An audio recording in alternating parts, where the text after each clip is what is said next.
Привет, ребята! В этом видео мы попробуем сделать из этой груды коробок красивый фальш-камин. Для этого нам понадобятся коробки разных размеров, потом будете регулировать, какая куда уйдет.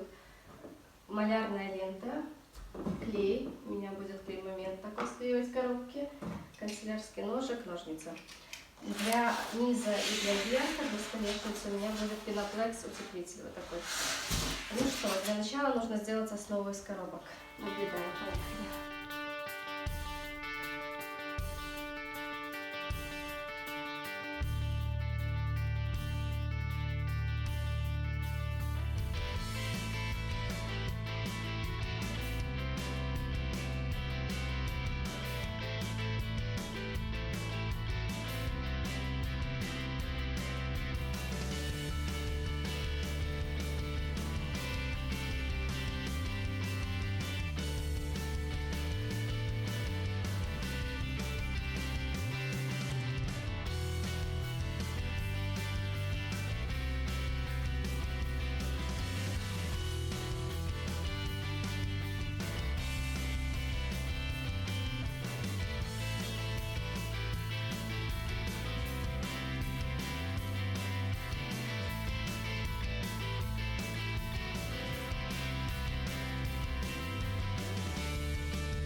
Вот такая конструкция уже камина у нас получилась. И несмотря что она вся из коробок, она достаточно прочная, то есть она не шатается.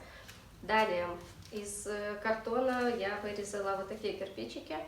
Потом буду клеить везде, обклеивать. То есть здесь буду полудугой такой. Для столешницы купила мебельный щит. Он будет тоже классно смотреться, конечно. На основании все-таки оставили пеноплекс, приклеили на монтажную пену. Все, приступаем. Клеим кирпичики и приклеиваем столешницу.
Блин у нас практически готов, то есть каркас уже полностью готов, обклеен кирпичиками. Сейчас у нас будет такая релакс-терапия.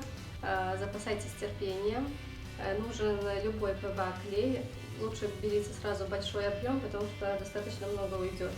Салфетки, кисточка. Будем проклеивать все швы салфетками, чтобы немножко сгладить эти переходы, сгладить эти углы, чтобы было все красиво и краска потом очень хорошо легла. Поэтому приступаем.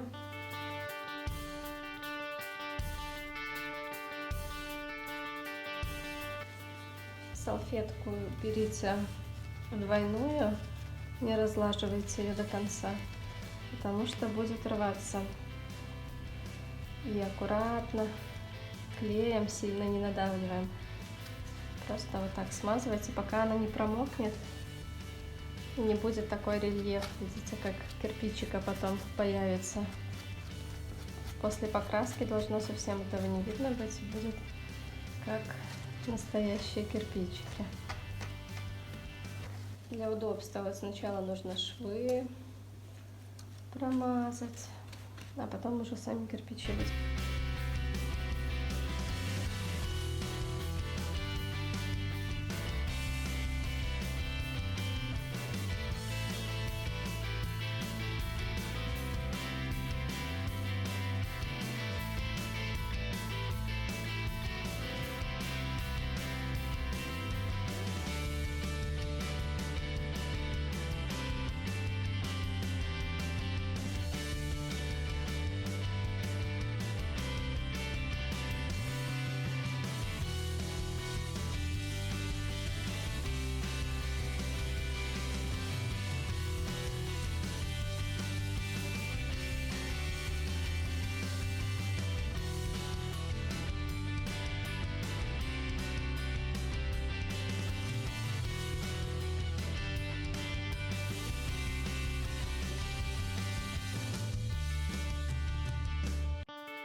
Пеноплекс мы решили зашпаклевать, потому что клей салфетками совсем на него не берется, не приклеивается, поэтому будет такое вот более надежное основание. Ну что, черновые работы закончены, сейчас будем красить. Результат мне уже, конечно, очень нравится, и останется приклеить столешницу, поэтому начинаем, продолжаем.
Ну что, процесс преображения закончен. Я очень-очень довольна результатом. Если вам тоже нравится, ставьте лайки, подписывайтесь на мой канал и будем дальше вместе с вами творить. А пока делюсь своим результатом.